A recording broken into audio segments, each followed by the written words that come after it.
सच्चित् सुखस्वरूपाय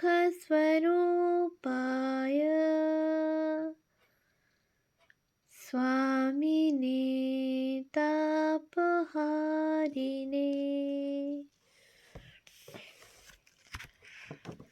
পাশ্চাত্যে বিবেকানন্দ নতুন তথ্যাবলী দিব্য প্রেরণার ব্রত সাধনে।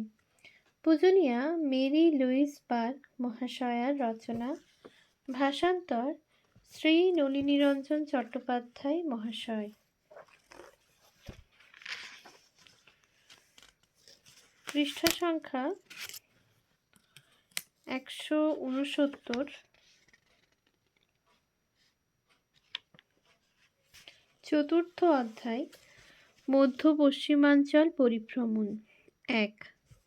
স্বামীজি তার কর্মক্ষেত্র বিস্তৃত করার জন্যে কবে ইলিনয়েস ত্যাগ করেছিলেন তা প্রথম সুনিশ্চিতভাবে জানতে পারি শ্রীমতী কেটি তান্নাত উডসকে লেখা তার 18 নভেম্বর 1893 তারিখের চিঠি থেকে। সম্পূর্ণ চিঠিটি হল: প্রিয় শ্রীমতী উডস, চিঠির উত্তর দিতে আমার দেরির জন্যে মাফ করবেন। কবে আপনার সঙ্গে আবার সাক্ষাৎ করতে পারবো জানি না। আগামীকাল ম্যাডিসন এবং মিনিয়াপোলিস রওনা হচ্ছি। যে ইংরেজ ভদ্রলোকটির কথা আপনি বলেছিলেন তিনি হলেন লন্ডনের ডাক্তার মমেদি, লন্ডনের দরিদ্রদের মধ্যে কর্মী হিসাবে সুপরিচিত, অতি মধুর চরিত্রের লোক। আপনি বোধহয় জানেন না, ইংলিশ চার্চই পৃথিবীতে একমাত্র ধর্মীয় সংস্থা যা এখানে প্রতিনিধি পাঠায়নি এবং ক্যান্টারবেরির আর্চ বিশপ ধর্ম মহাসভাকে প্রকাশ্যে নিন্দা করা সত্ত্বেও ডাক্তার মমেরি মহাসভায় এসেছিলেন। হে সহৃদয় বন্ধু, আপনাকে ও আপনার কৃতি পুত্রকে ভালোবাসা জানাচ্ছি। আমি সর্বদা আপনাদের চিঠি লিখি আর না লিখি, কিছু এসে যায় না। আপনি কি আমার বইগুলি এবং কভারঅলটিকে শ্রী হেলের ঠিকানায় এক্সপ্রেস যোগে পাঠাতে পারেন? ওগুলি আমার দরকার। এক্সপ্রেসের দাম এখানে মিটিয়ে দেওয়া হবে। আপনাদের সকলের ওপর প্রভুর আশীর্বাদ বর্ষিত হোক। আপনার সদা বন্ধু বিবেকানন্দ। পুনশ্চ কুমারী স্যানবোর্ন বা পূর্বাঞ্চলের অন্যান্য বন্ধুদের যদি আপনি কখনো চিঠি লেখেন তাহলে অনুগ্রহ করে তাদের আমার গভীর শ্রদ্ধা জানাবেন। আপনার বিশ্বস্ত বিবেকানন্দ।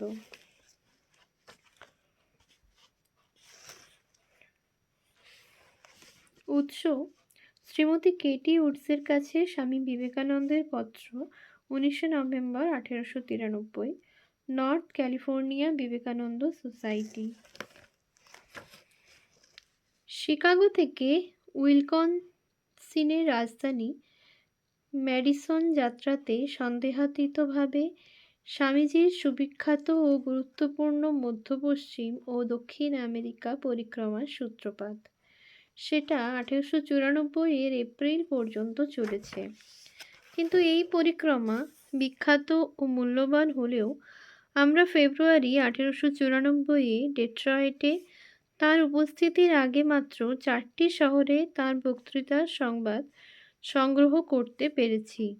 আমরা দেখতে পাই তিনি 1893 নভেম্বর মাসে কেবল ম্যাডিসন আর মিনিয়াপোলিসই পরিদর্শন করেননি, পরন্তু একই মাসে ডেসমোইন্সও গিয়েছেন।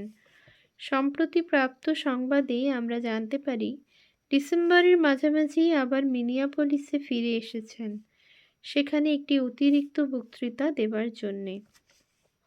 আরও একটি আবিষ্কার হলো স্বামীজি জানুয়ারি 1894-তে মেমফিস, টেনেসি পরিদর্শন করেছেন।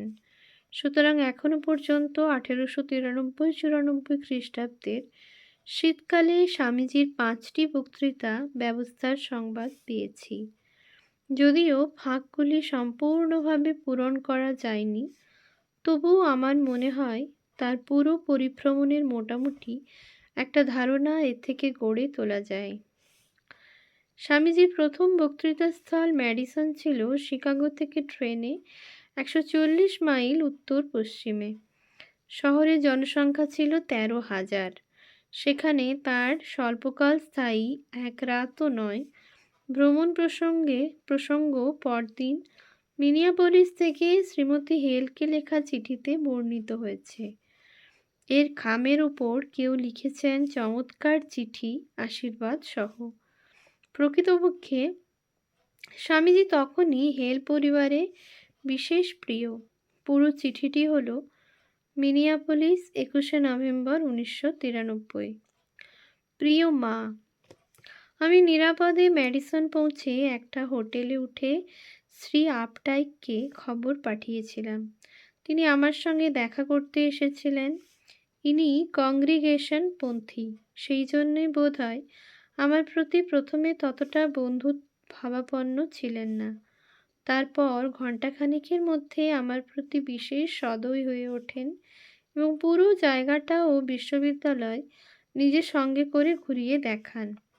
আমি এখানে বেশ ভালো শ্রোতা পেয়েছিলাম এবং $১০০ উপার্জন করেছি। বক্তৃতা শেষ হওয়ার সঙ্গে সঙ্গে রাত্রে মিনিয়াপোলিসের ট্রেন ধরেছি। আমি যাজকদের টিকিট পাওয়ার চেষ্টা করেছিলাম, কিন্তু এটা কেন্দ্রীয় অফিস নয় বলে ওরা দিতে পারেনি। যেটা করা দরকার তা হলো প্রত্যেক লাইনের জন্যে কেন্দ্রীয় অফিস থেকে অনুজ্ঞাপত্র সংগ্রহ। বোধ হয় শ্রী হেলের পক্ষে অনুজ্ঞাপত্রগুলি জোগাড় করে দেওয়া সম্ভব। যদি তা হয় তাহলে তিনি সেগুলি সংগ্রহ করে একটু কষ্ট করে ২৫ তারিখের আগে মিনিয়াপোলিস কিংবা ২৯ তারিখের আগে ডেসমোইন্সে পাঠাতে পারেন। তা না হলে আমি শিকাগো ফিরে পরের বারে করে নেব। আমি টাকাটা নিয়েছি ব্যাংকের ড্রাফটে, যার জন্যে আমার ২৫ সেন্ট খরচ হয়েছে। আমার দরদি বন্ধু ও তার পরিবারের ওপর আশীর্বাদ বর্ষিত হোক। আপনারা আমার মনে যে স্বর্গীয় স্মৃতি রচনা করেছেন, আজীবন তা বহন করে যাব। আপনাদের অকৃত্রিম অন্তরঙ্গ বিবেকানন্দ। উৎস: শ্রীমতী হেলের কাছে স্বামী বিবেকানন্দের পত্র, ২১শে নভেম্বর ১৮৯৩। শ্রীমতী বসী সেন সংগ্রহ। ম্যাডিসন ইউনিটেরিয়ান চার্চে স্বামীজির বক্তৃতার বিবরণ খুব সংক্ষিপ্তভাবে উইসকনসিন স্টেট জার্নালে প্রকাশিত হয়েছিল। আকর্ষণীয় বক্তৃতা দান।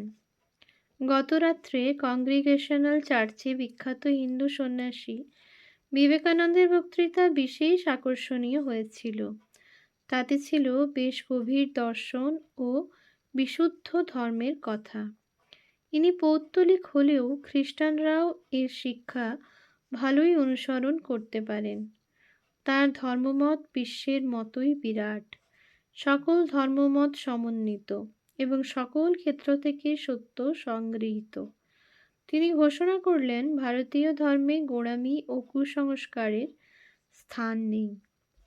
এই বক্তৃতার আরও সন্তোষজনক বিবরণী পাওয়া যায় ম্যাডিসনে উইসকনসিন বিশ্ববিদ্যালয়ের ছাত্রদের সংবাদপত্র ডেইলি কার্ডিনাল এর ২৬শে নভেম্বর সংখ্যা থেকে।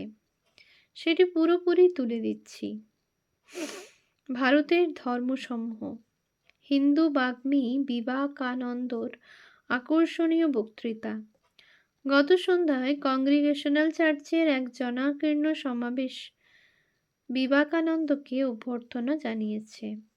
বক্তার পরনে ছিল তার দেশীয় পোশাক, ফিকে হলুদ পাগড়ি, হলুদ গাউন এবং কার্ডিনাল কোমরবন্ধ।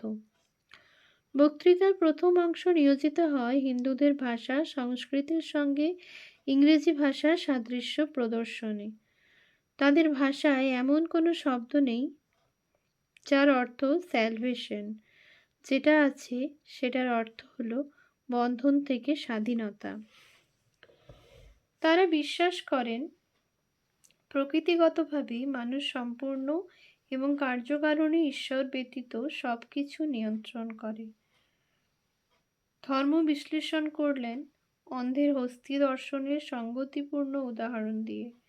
কয়েকজন অন্ধ প্রকাণ্ড একটি হাতির বিশেষ বিশেষ অঙ্গ স্পর্শ করে হাতির আকৃতি সম্বন্ধে ধারণা করল।